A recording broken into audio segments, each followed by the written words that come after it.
kill the brain and you kill the ghoul. Welcome, boils and ghouls, to the Cold Dead Heart Horror Show, bringing you the top horror news of the month every month, reporting and discussing the best and coolest upcoming movies, shows, books, comics, and toys announced, keeping you informed and hopefully entertained. With me today is C from Wither. Hello. Jasper. Hello. Ken of the Dead. Hey. And Lena. Hello. Well, guys, March was another monster month for horror news, so let's get into it. All right, Lena, would you want to start us off with the movies? Of course, Gigi. First up, Joe, Bob, and Darcy kicked off season 6 of The Last Drive-In on Shudder this month with their tribute to Roger Corman and outlined their new show format. Shout out to all the mutant fam out there. Next, the makers of Blood and Honey announced an upcoming nightmarish Pooniverse, adapting childhood favorite characters into a shared horror universe. 'Cause who doesn't enjoy a bit of hot trash bloody fun now and then? On a more serious note, filming has begun on Wolfman, set for a Halloween 2024 release by Blumhouse and Lee Winnell. The team behind The Invisible Man, noted as the only successful Universal Monsters reboot to date.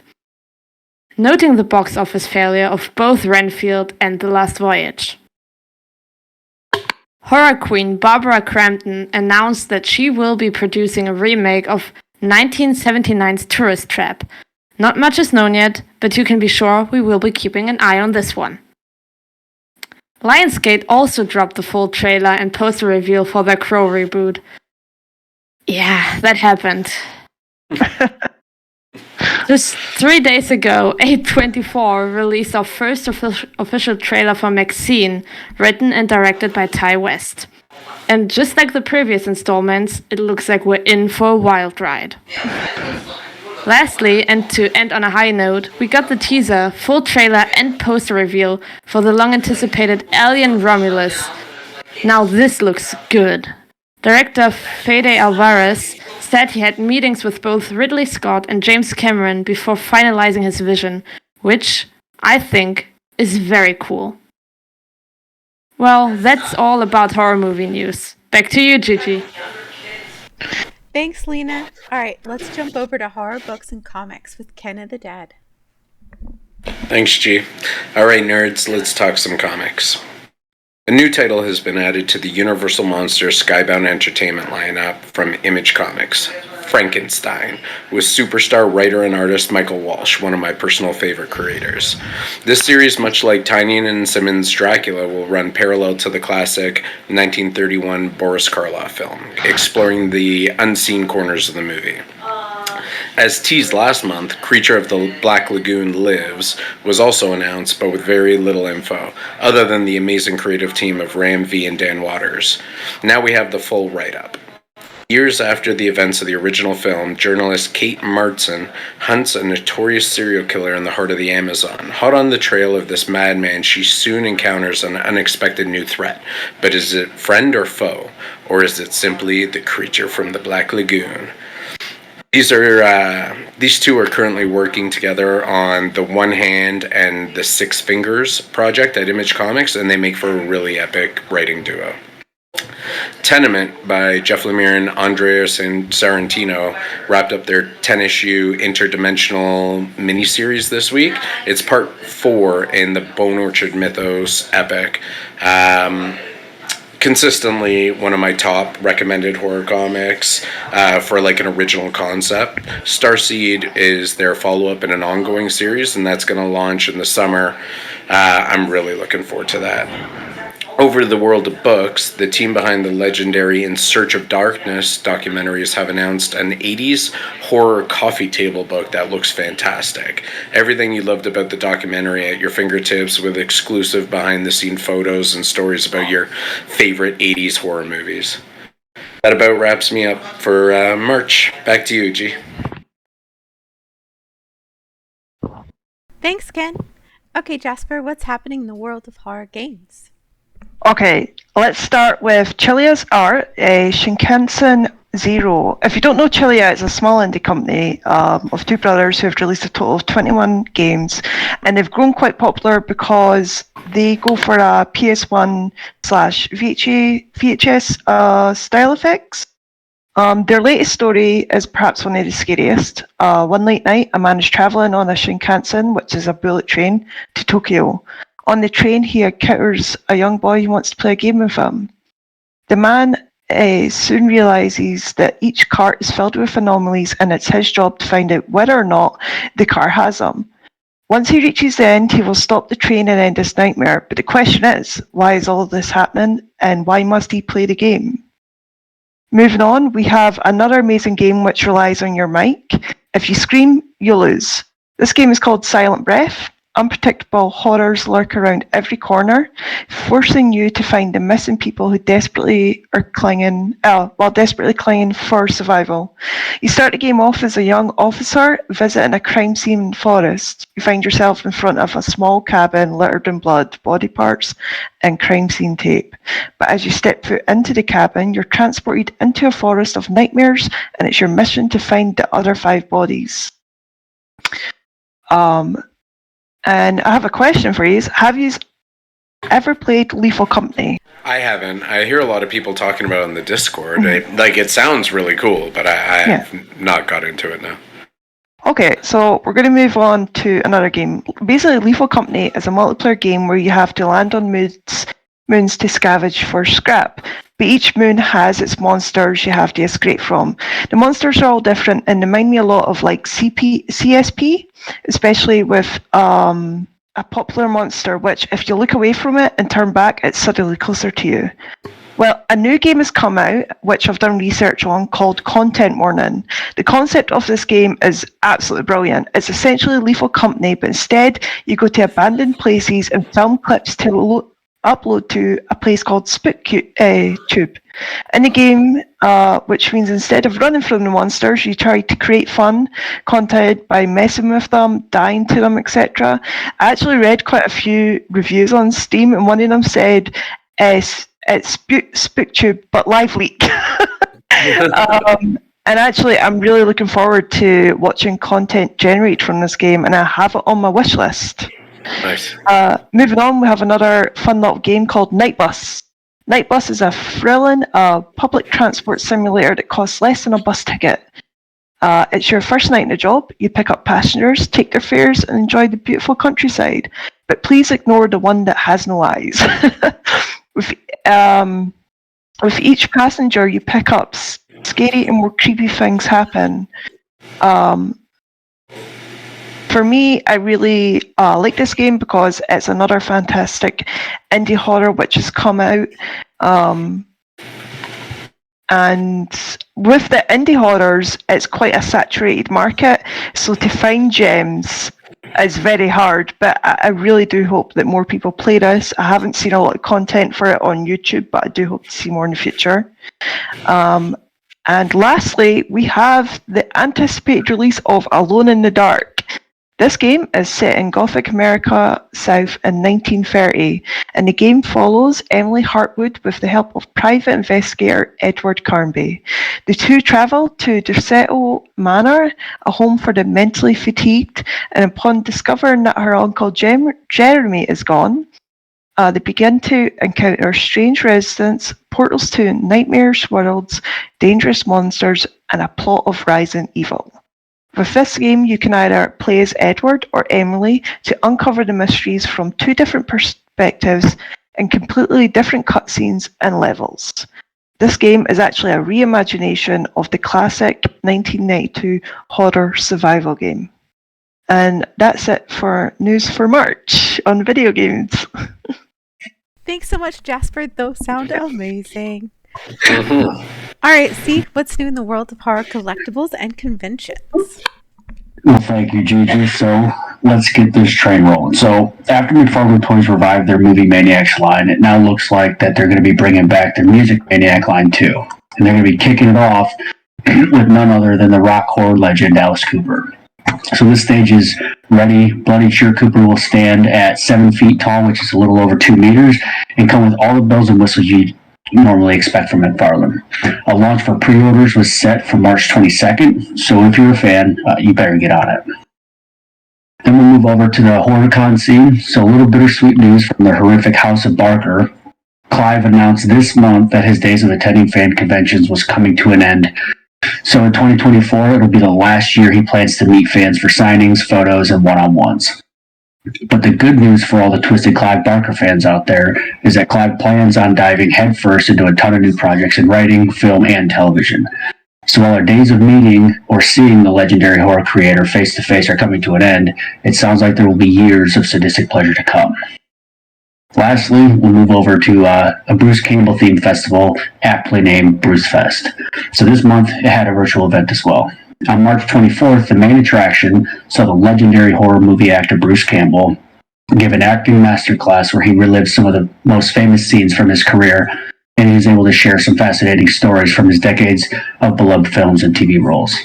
The event also featured appearances from additional guests who fans of the Evil Dead franchise can't appreciate, including Dana DiLorenzo from Ash vs. the Evil Dead, Dr. Justin Sledge, Esoterica, the occult book expert, James Azriel, a horror prop preservationist, and Scott Duvall, who's a writer of Bella Hotep versus the Army of Darkness. And that wraps up the cons and collectibles. Back to you, Thank you Gigi. so much for going back into that. All right, guys, let's talk about what we are really looking forward to. Oh man, there's so much good stuff that came out in March, right? Right. It really I feel like this is going to be a tough one. Yeah. Do you guys want to start with movies? Yes, Yeah, let's do it. absolutely. So like Barbara Crampton, and it's weird too, right? Because we always talk a little bit about Barbara Crampton, right? But we like Tourist Trap. I don't know why it just kind of like came up in the community. I know I had rewatched it. Gigi had rewatched it. It's like this weird slasher flick from 1979. You know what I mean? Is and it she slasher announced this or week. is it paranormal though? Yeah, maybe we conjured it, right? Because I know we've been talking a lot about it on the Discord and stuff, and it's just weird to see that news. Like out of all the movies, like for Barbara Crampton to be like, no, I'm producing a remake of Tourist Trap, and I'm like I love it. You know what I mean? Like how crazy is that? I'm gonna be all over that. And, the Wolfman, I'm really excited for too. Like I agree with that, right? Like the Universal Monster reboots have been pretty weak sauce. The Invisible Man, which it's not one of my core Universal Monster characters, but that reboot that came out a few years ago, it was actually really good, and the Wolfman's one of my favorites. So I'm hoping that they could do something cool. That's probably my most anticipated for October right now is the Wolfman. And I know Nosferatu is coming out in December, so it's looking like monster heavy. Yeah. What about you guys? I have two that I am desperate to watch. April 17th, Immaculate's coming out. Oh, right. That looks good. Yeah. Well, the main actress, Sydney Sweeney, she is a huge horror fan. So I've got really good feels about this movie. I'm dying to see it. The second one I'm dying to see, which I think will be out in Shudder late March. I believe it. April, sorry. I believe it's the 23rd or something like that. Late Night with the Devil. Oh my god, I'm 19th. so excited. Dude, I'm dying to see this movie. Yes, me Is it the too. 19th? I'm literally going to buy Shudder just so I can watch it. Like I'm kicking myself for not catching it in the theater. I wish. I've been like just dying. I've been following it for like a year, right? The production of it, just because the story sounds so cool, and the more I hear about it, the more I learn about it. The more I'm just like, oh man. And the reviews, like everyone a horror fan related, is just raving about it, right? I feel like it can immediately become a classic, like a cult classic. Sure. Yeah. I'm getting that vibe. It's such an interesting concept. I love this when horror, because like there's so many horrors that come out, and it's much the same. Like you get another slasher, and you get this group of people, and you get one survivor at the end, and such and such. But this concepts like this really interest me. So that is the one I'm super excited to see. Oh, for sure. right, so that's about it for me. Yeah. Go Thank ahead. you. Yeah. So for books, does anybody have any projects they're especially looking forward to? Like pretty much everything that I went through there. You can tell who crafted that, right? Well- Because like as on the Universal Monster front, like Dracula is the only one that we've actually got in hand so far, and it's only 4 issues. I think all of them are planned to be like 4 little issues. But like if you are a huge fan of the classic monster movies, that book, like especially like the Bela Lugosi Dracula, that book was like hauntingly beautiful, man. It was, and it doesn't take away from the movie. It's not like word for word the movie. It's the conversations you're not hearing and the scenes that you're not seeing in the movie. You know what I mean? Like it's kind of like that back filler, and it's so well done. And everyone that they've got so far announced on these teams, they're all like my favorite like comic creators. You know what I mean? That's Like perfect. Ram V, Dan Waters, they are phenomenal writers. They're working together right now on the right hand or the one hand and the 6 fingers, and it's like a crime noir thing. And one's writing one book, one's writing the other book, but the 2 books take like one's from the killer's perspective, one's from the detective's perspective, so they run like simultaneous, and it's so well done, and they're both amazing creators, right? And so I'm pumped for all of that. And you guys know the Bone Orchard Mythos is at the top of my horror reading like pyramid right now. Like all of them have been pinnacle. So Tenement just ended, which I'm bummed about, but it's such a good series, and that's going to lead us into the one ongoing series, Starseed. So all of that stuff is just top list for me for books. Yeah. I'd like to actually give a shout out in the comics. We had somebody that goes by the name Shiro post a comic in our servers, and I tell you this, my eyes have been glued on this comic since they posted it. It's absolutely fantastic. The artwork is beautiful. It is so cool, yeah. The story is so intelligent and creative. If I could just give you an explanation what it's about. I don't want to spoil it too much, but we start with a little boy who wakes up from a cryogenic sleep inside some cold and lonely installations. He must find quote-unquote father and get out of there with a mysterious being called Red at his side. Whilst he's wading his way through the hospital, he meets others, though they are different from him. Each one has malformed limbs, and some have just turned into some darn right crude, weird creatures. They too are trapped in the hospital against their will, each with their own version of hatred against the ones who trapped them there. I'd like to give a shout out to Shiro. The comic is called Project E-113, and you can read this on the website Tapas. I'd absolutely recommend that if you're into comics to go give this a read, because it's perfect. It's a beautiful piece. They posted the series link on the Discord, which was like amazing. Yeah, and I just got in the beginning of it, but you're right, it is like super cool. It's one of the things I love about like the Discord communities is like little stuff like this that you might never catch wind of, right? And it's just this like weird group of like eclectic horror fans, and everyone's into something really cool, right? So I'm a big fan of that. A little shout out there, if anybody's interested in finding new comics and new game creators and writers, our server holds a lot of people like that. So if you are looking for a space like that, please check out our Discord server, Cold Dead Heart. You can find us on Discord. So I hope to see you all there. I'll link it in the show notes as well, yeah. Shameless plug. I love it. Totally. I love it. There was one book series that I kind of wanted to add into before we get going.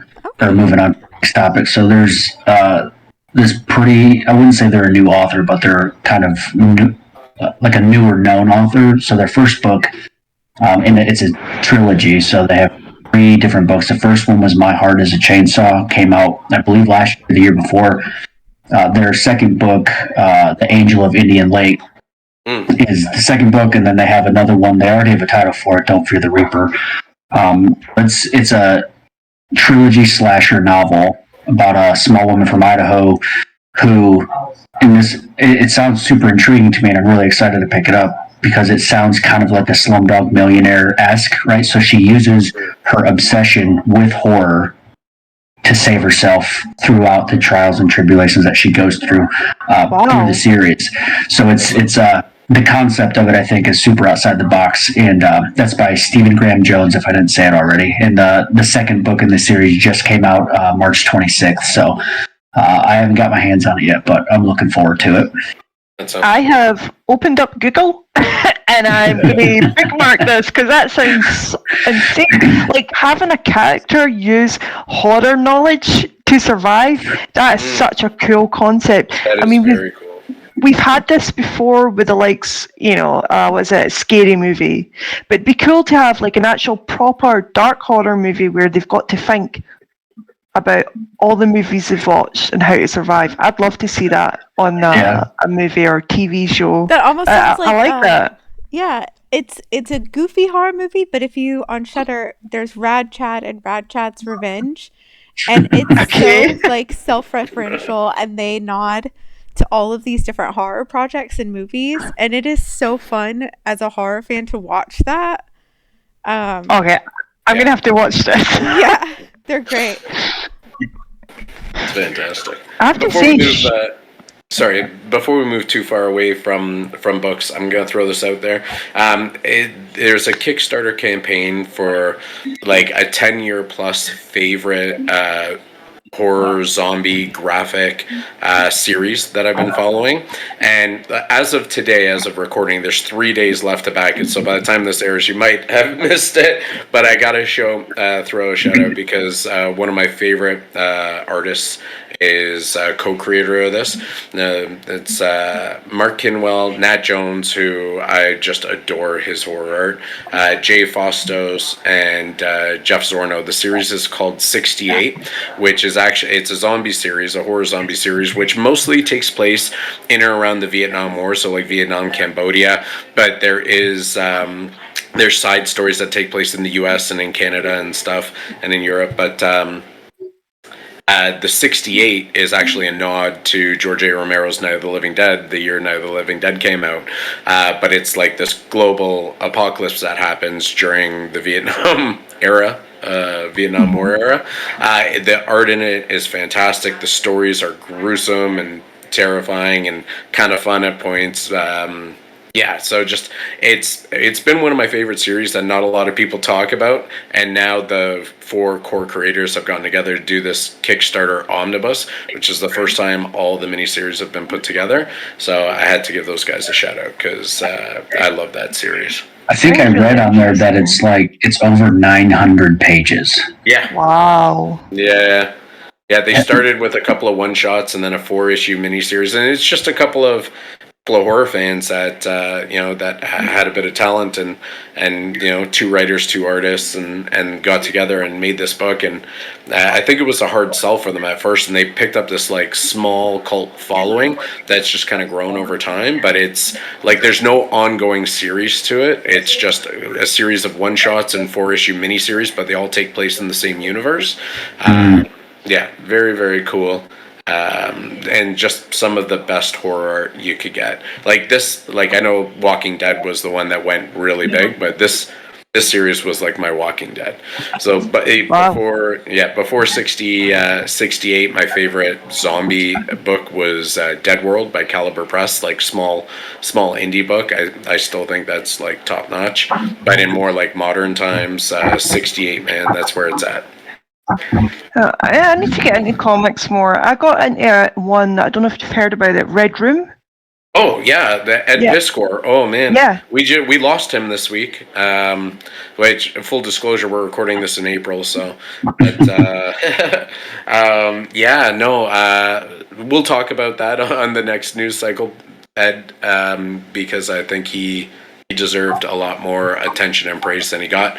But Red Room is a killer series. I think you and I, Jasper, have talked about Red Room before.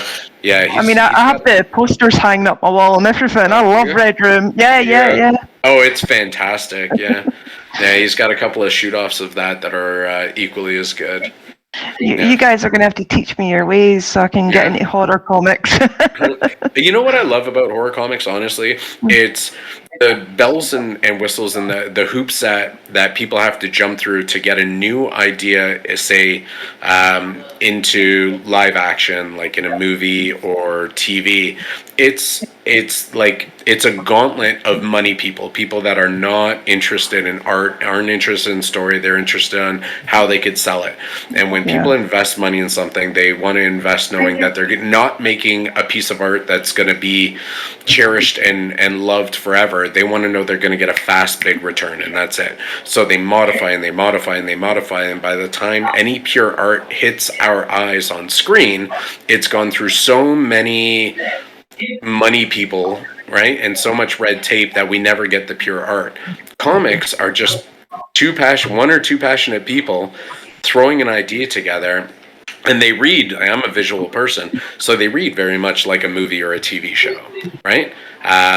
You get the images and the words, and they say, with art that, an image, speaks 1,000 words. And it's true, when you get like good talented artists on a book and combined with a really good storyteller, it's magic, right? So it's like every issue of something good is worth 10 times more to me than a good episode of a horror show or a good horror movie, because it's raw. It's like direct from the creator's brain, to your input, right?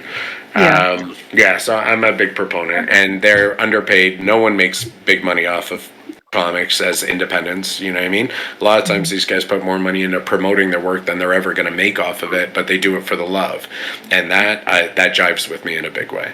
Yeah, absolutely. If we're okay diving into video games, I have a long question to ask you guys.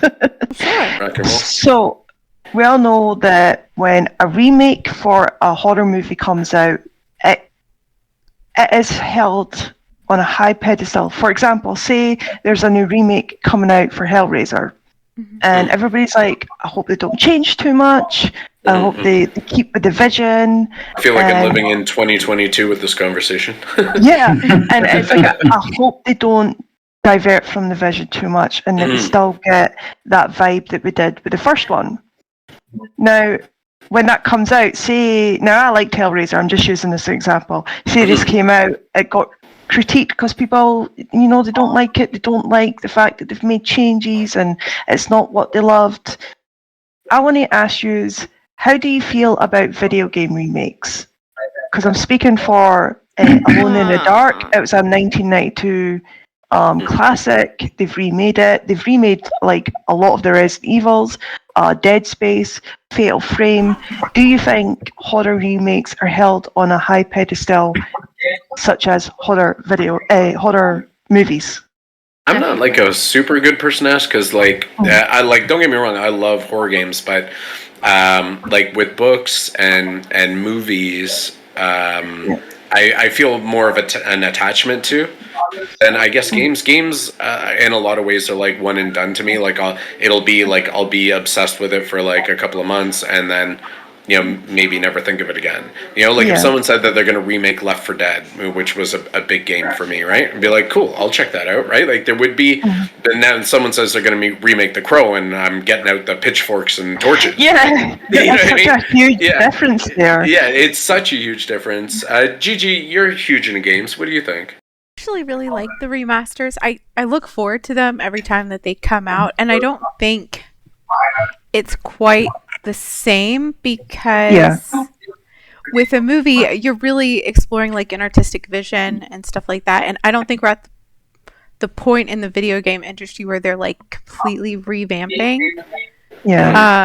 So it's like, I don't know, I like it. I think the remasters bring a playability, and oftentimes I've played and thoroughly enjoyed the first one. Like when the Dead Space announced it was coming out with a remaster of the first one, I went through and played them all again.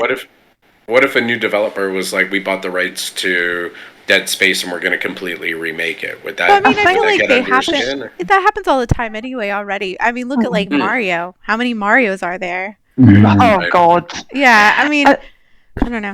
You know what's funny? I was thinking about Mario earlier when Jasper was talking about the game with the thing, and when you turn your back on it, it gets closer to you. Yeah. Does anyone remember the ghosts in the castle? Yeah. Yeah. That was the first thing that popped in my head.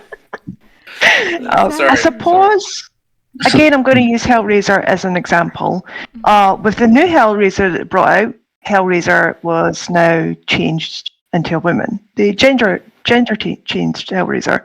But I guess with horror video game remakes, they don't really do that, do they? They don't change like Core the of the people character. in the they don't change that. I guess.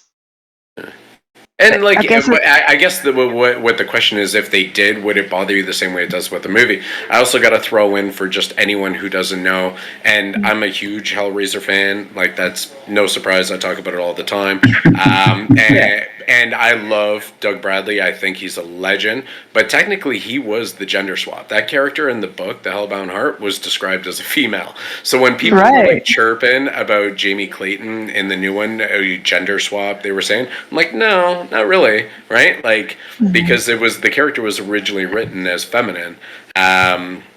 Anyways, I was just throwing that in there because I like to argue with people. But yeah, like, so, but it does bother me when the core characters in anything, I think, I've never really thought about it in terms of games, but when a core character and a remastered has changed anything about them, that's going to bother me a little bit, only because you have an attachment the same way you would with a friend or family. Yeah. With these fictional characters, you grow attachments to them, and then, you know what I mean, if someone who you feel doesn't care as much about the story as you do, all of a sudden has the power over it, and they change things that you're accustomed to and attached to, it feels disrespectful in a way, right? Yes, absolutely. Yeah. I know I kind of went off topic of games there. So that's okay. There's actually a few games as well I'm really excited that are coming out. I don't know if you've heard about Autopsy Simulator. PC building simulator, power washing simulator, lawn mowing simulator. Why not do an autopsy, guys? Let's go! That is pretty badass. I am actually really looking forward to it. I think there is going to be some horror elements in it from what I've heard, but it will lean in more in learning how to do an autopsy. I don't think it's quite going to be like the mortuary assistant where you're actually working on the bodies and there's creepy like ghosts everywhere and whatnot. Haven't you done stuff like this, like virtual like surgery stuff? Yeah, I've played a few of them. No, but I think I thought for some reason you had mentioned like actually working or knowing of people that have worked in virtual like surgical booths or something. Yeah, so like my original job, we did a lot with cadavers, so getting in there and hanging out with some people who, gave their life and then donated their bodies to, help us be able to treat people in the field and stuff. But they did, I want to say in 2020 or 2021, and it really flung forward with COVID just because everybody was trying to go virtual and, in the military you can't, right? You got to come into work every day. So the training, they started trying to find new methods for it, and they started developing trying to develop virtual reality simulators to help get people like training repetitions without having to, because at the end of the day, that stuff's really expensive. Right. Even though they're donated by, the person or the family, there's a lot that goes into the process of keeping them viable to be, extend their use, I guess. Right. So yeah, we did quite a bit of virtual. It was almost like we were beta running a bunch of different like startup companies, virtual reality programs. But yeah, it was they were pretty neat. They were still a ways behind what would be needed. But definitely like the concept there was pretty amazing. That's neat. I wonder if that's like where something like this would have started, right?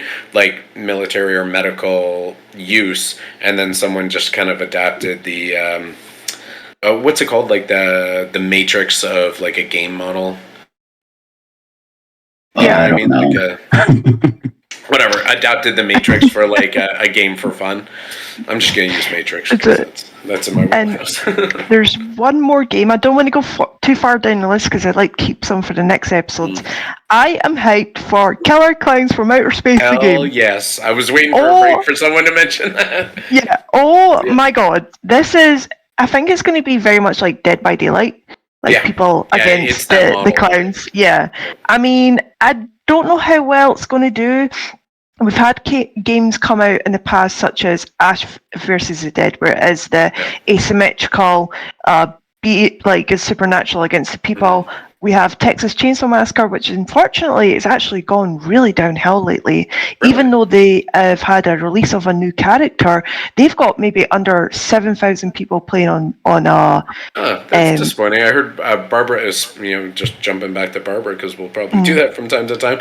She got a playable character in Texas Chainsaw Massacre, which almost made me want to go get the game. That was a new one that was released, but unfortunately, games, that's my worry about Killer Clowns from Outer Space. Yeah. Because they're only concentrating on one enemy. Right. Like Dead by Daylight, they have all different kinds of killers, all different kinds of survivors, and they change up the maps, and they've survived because they're able to add in all these different people, all these different killers. So although I'm excited about Killer Clowns from Outer Space, I'm a bit hesitant. I'm a bit worried that it's going to start really high with thousands and hundreds of thousands of people, and then 2 months down the line it's dead, like Ash versus Evil Dead and Texas Chainsaw Massacre. And I bought Ash versus Evil Dead, and I loved it, but I never played the intended way. Like I never played like the online. Like I'm not big with just like open online. Like I won't play that way. I'll play with friends online, but not with like strangers, I guess. But there was a story mode there which I loved, and I went through all the story modes. And it was kind of like adapted to the different movies and a little bit in the show and stuff. And I had a lot of fun with that. But I guess like you're saying, I played it for a couple of months and then I haven't touched it since. Right, just gone. I mean, even with the Friday the 13th game, that's their servers are getting cut off this year in June, I believe. Right. I think so. Yeah. Well, I'm not expecting much. Like, I'm excited for the Killer Clowns game. I'm gonna grab it. I'm gonna play anything with Killer Clowns from Outer Space. I'm gonna get a foot into. But we're gonna have to play together, Ken. We're gonna have to. We'll be the clowns. We'll kill everybody. I know Gigi was pumped about it too, so I think we could actually get a good squad going. Oh hell yeah! Mm-hmm. Yeah, but I don't like unless we as a group start playing or like friends I know start playing and we throw it in every so often. Like if I was gonna play it like Ash versus Evil Dead or the Evil Dead game I should say, I couldn't anticipate playing it more than 3 months by myself before just like being happy I got it, being happy I played it and putting it on the shelf and never really touching it again unless I randomly get sick and watch the movie because I watch Killer Clowns from Outer Space every time I get sick, and then afterwards I would have to pop on the game to play it for a little bit. Yeah.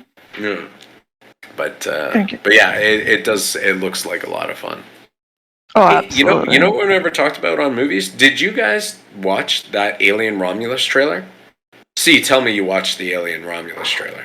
There's an Alien Romulus trailer? Oh, it's posted on the Discord. Holy hell. Does this look like it doesn't give you a lot? It's more like a teaser trailer. It's a little bit more than a teaser, but not a full trailer. But F me, this is like Fred Alvarez. He meant it when he was like, at least by the trailer, like he's taking the franchise back to its horror roots, like the Ridley Scott horror before sci-fi roots, and this trailer is bloody.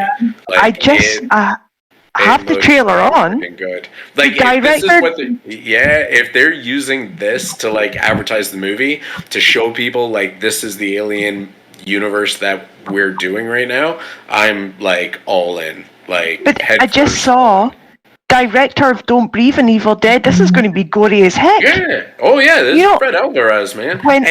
He's got complete control. And the fact that he actually like contacted Ridley Scott and James Cameron before like finalizing what his vision wanted to be. That shows so much respect for the franchise, and he's a horror guy, right? I think this is going to be dynamite. I don't think it's going to be what everyone wants or expects, but it's going to be right in our wheelhouse. You know what I mean? I just watched the trailer. Oh my god! When I watched Don't Breathe, I don't know if you have all watched it. Mm-hmm. Yeah, fantastic. Okay, I was sitting on the edge of my couch, tense the entire time I watched that movie. It just gave me awe. So if the director of Don't Breathe is doing this movie, I'm probably going to be on the edge of the couch, tense again. Oh, for sure. Trailer just looks badass. His Evil Dead, like that, like after. Oh yeah. So that intro, I still think is one of the best movie intros ever. Yes. And then we hit this like long patch of like human drama BS stuff, which is like I think weighs the movie down. But when that movie kicks off, that is a friggin' blood fountain.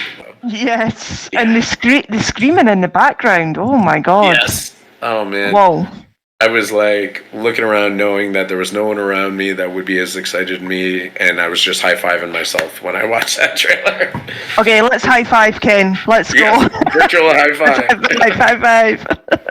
Oh, hell yeah. Yeah, G, we watched that trailer on the server at some point, right? Like, I know you were super hyped about it. We did. So one of the funny things that we were just talking about, which, is the universe listening?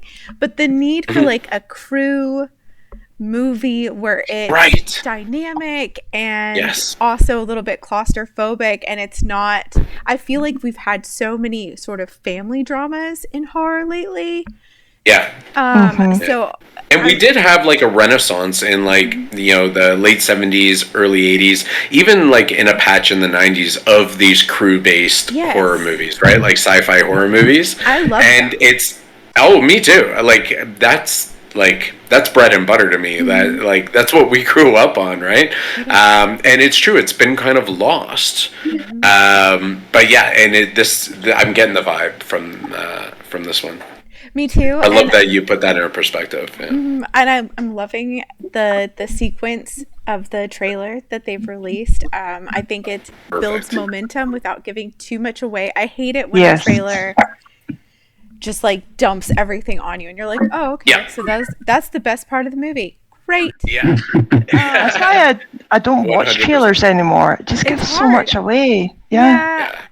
And sometimes misleading too, right? Like, how many times has a trailer like pumped something up? I feel like The Last Voyage really did that. Yes. Like it pumped it up, and then you go into it, and it's like 99% just like, not what you're there for, right? And so yeah, I thought this was perfect. This was Fred's way of being like, this is what you're in. This is a taste.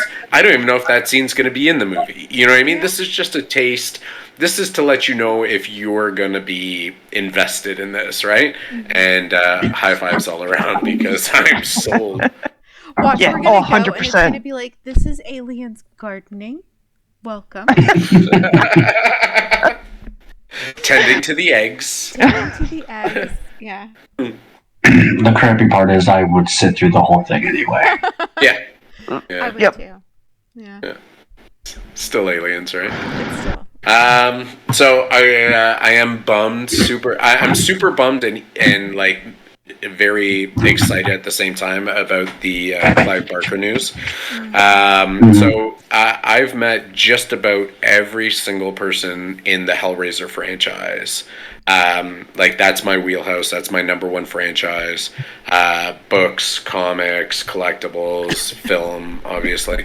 And like some of them, I talk to on the side and stuff. But I've never ever met Clive. And to know that if I don't see him this year, I'm never going to get the chance to see him puts a lot of stress on me. So I'm keeping a very, very close eye on conventions because that's, when we talk about the top of the pyramid, that's Clive, right? Clive is my key inspiration for everything horror. He has been ever since I was a small kid. My favorite movies, my favorite books are his. So I'm bummed that I have to deal with that stress, and I hope that I can make that happen.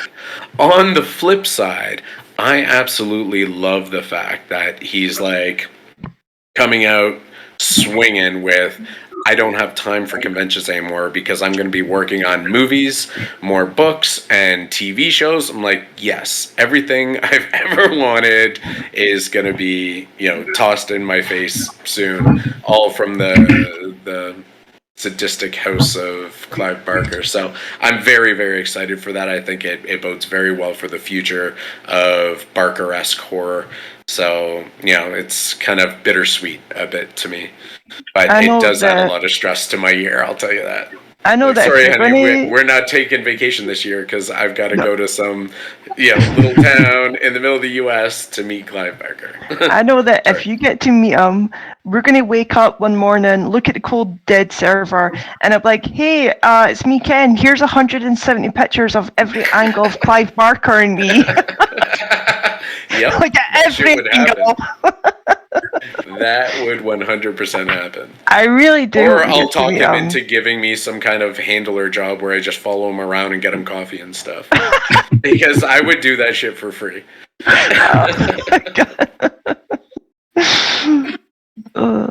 You know what you should do?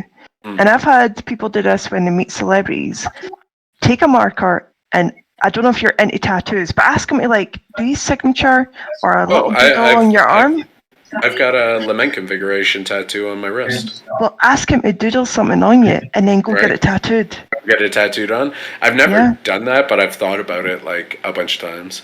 You absolutely should. That would be You're like, it's like the first thing people see when they see me is and I love it because it's not overtly Hellraiser. It's the main face of the the circle face of the lament configuration. So only people that know, and some people kind of know. I see people looking at it and they're like, I've even had someone say that looks kind of Barker-esque, and they don't want to say it. And then other people are like, dude, the lament configuration.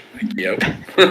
It'd be cool to get his signature written under that, man. That would be awesome. We're all right in the circle, right? Yeah, hell yeah. That would be cool. Yeah, for sure. I think so. Anyone have anything left? I know we're doing this super, super late, and April's already kicking off, so. G, do you want to explain the new format after this? Thank you so much for joining us.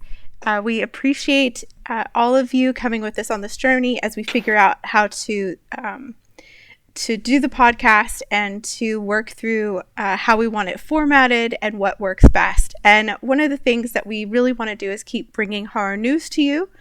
We also enjoy talking about the recaps and reviews. So what we're going to do is in a new format, we're going to bring you the best of everything we've been doing. There will be a brief news segment where we talk about upcoming projects from the movies and books, games, collectibles, conventions. And then we'll do a recap where we discuss what we've been into and what we're enjoying in the horror world. And we will also still continue to bring you special content as far as guests and deep dives and other horror funness. Horror funness. Yes. Sounds good. I think it's gonna work out well. And honestly, there's so much horror news coming out every month that it's hard to stay on top of it. And I could just picture and I know after we do this is our third news show, and after each one I'm like, we forgot about this or this, because there's so much, right? And we can't tie up 5 hours of people's time talking about everything. So breaking it down in the weekly with just, did you hear about this? And this was announced today and stuff. I think we're going to be able to share a lot more of the news that we're excited about, and then we'll incorporate that into the fun, creepy stuff that we're all up to. So I think it'll be good. And you know what? If it's not, then we'll change it again, right? It's all an evolution, but I think it'll be more entertaining to listen to and a lot funner to talk about. So yeah, we'll give it a try. Thank you to all of the contributors today. We appreciate you. And don't forget to join us in our horror discords there are two amazing communities, the Cold Dead Heart one and Wither. So definitely check us out. Until next time, Heck yeah. stay spooky. See you guys. Right? Bye bye. Bye.